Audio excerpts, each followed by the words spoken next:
اس سے پہلے سورہ آل عمران کی کچھ آیتوں کا خلاصہ پیش کیا گیا۔ ابھی اپنے سامنے جو آیت کریمہ ہے، اس آیت کریمہ کے نزول کے تعلق سے کئی اقوال پائے جاتے ہیں۔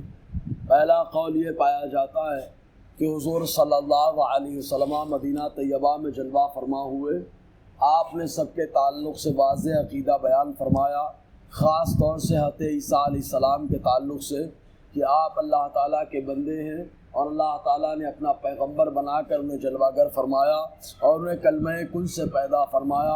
لیکن جو عیسائی تھے وہ یہ عقیدہ آج بھی رکھتے ہیں کہ حضرت عیسیٰ علیہ السلام معاذ اللہ تعالیٰ کے بیٹے ہیں، اور اس طریقے کے نظریات ان لوگوں نے قائم کر رکھے تھے۔ تو جب معلوم پڑا حضور صلی اللہ علیہ وسلم نے یہ بتایا تو وہ لوگ نجران سے حضور صلی اللہ علیہ وسلم کے پاس آئے، اور آنے کے بعد ان لوگوں نے سوالات کیے۔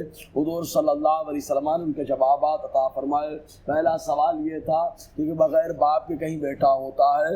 حضور صلی اللہ علیہ وسلم نے جواب عنایت فرمایا، اگر بغیر باپ کے بارے میں تم پریشان ہو تو اللہ تعالیٰ نے بغیر ماں باپ کے آدم علیہ السلام کو پیدا فرمایا، ان کے بارے میں کیا کہو گے؟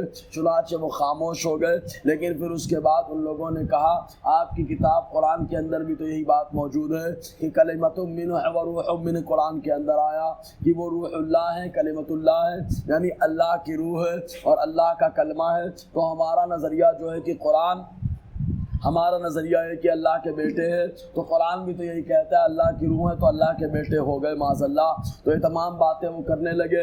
اتنے میں حضرت جبرائیل علیہ السلام یہ آیت لے کر کے آئے کہ قرآن کے اندر کچھ آیتیں محکم ہیں جو ان کا معنی بالکل واضح ہے، اور دوسری آیتیں متشابہ ہیں، اور متشابہ کے تعلق سے فتنہ پرور غلط مطلب نکالتے ہیں، اور علم جو رکھنے والے وہ جانتے ہیں کہ اللہ تبارک و تعالیٰ نے کیا مراد دیا، اور تعویل کرتے ہیں تو صحیح تعویل کرتے ہیں۔ اور دوسرا قول یہ ہے کہ حضور صلی اللہ علیہ وسلم کے بعد آقا علیہ السلام کے پاس ایک مرتبہ ابو یاسر ابن اخطب آیا، جو حضرت صفیہ رضی اللہ تعالی عنہا کا چچے رشتے میں چچا لگتا تھا۔ چنانچہ یہ آیا حضور صلی اللہ علیہ وسلم کے پاس، آقا علیہ السلام قرآن مقدس کی تلاوت فرما رہے تھے، آپ کی زبان سے کلمہ نکل گیا، الف لام میم۔ چنانچہ جیسے ہی سنا بھاگ کر کے گیا اور اپنے بھائی حیی ابن اخطب سے کہتا ہے، یہ قرآن کی جو تلاوت کر رہے تھے ہم کو بہت کچھ معلوم ہو گیا۔ کہا کیا ہے؟ کہا الف لام میم کے ذریعے سے جو ہے اسلام کتنے سال رہے گا یہ بات کلیئر ہو جاتی ہے، یعنی علم عدد کے ذریعے سے الف کا عدد نکالا، لام اور میم اور تینوں کو جمع کرنے کے بعد ان لوگوں نے مفہوم نکال لیا۔ اس کے بعد ان کا جو بڑا سردار تھا کعب بن اشرف، اس کو لے کر کے آئے، اور اس نے آ کر کے آقا علیہ السلام کی بارگاہ میں کہا، ہم کیسے قرآن پر ایمان لے آئے، ہم کیسے تمہارا دین مان لے جبکہ ہم کو معلوم ہے خالی یہ 72 سال رہے گا؟ کہا کیسے معلوم ہو گیا؟ کہا آپ کی کتاب کے ذریعے سے معلوم ہوا۔ کہا کیا ہے؟ کہا الف لام میم، ہم نے عدد نکال لیا، اس کے اعتبار سے یہ معلوم ہو گیا کہ اسلام کتنے سال رہے گا۔ حضور صلی اللہ علیہ وسلم پھر حروف مقطعات مسلسل پڑھنے لگے، حامیم یاسین، آقا علیہ السلام پڑھنے لگے کاف یا عین صاد۔ چنانچہ اس کے بعد وہ ڈسٹرب ہو گیا اور کہتا ہے کہ ہم کو سمجھ میں نہیں آتا اسلام کتنے سال رہے گا، اور جو سمجھ میں نہیں آتا اس پر کیسے ایمان لائیں گے؟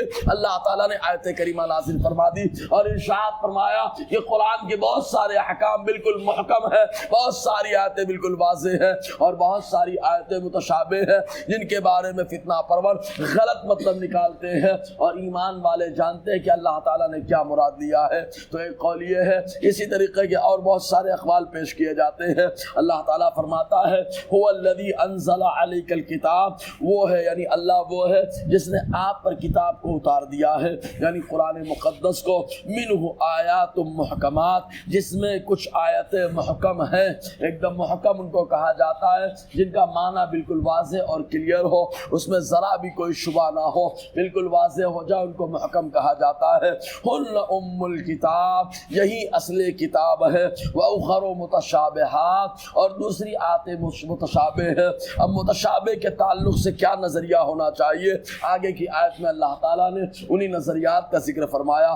انشاءاللہ گفتگو رہے گی۔ اللہ تعالیٰ ہم سب کو فیضان قرآن، برکات قرآن سے مالا مال فرمائے۔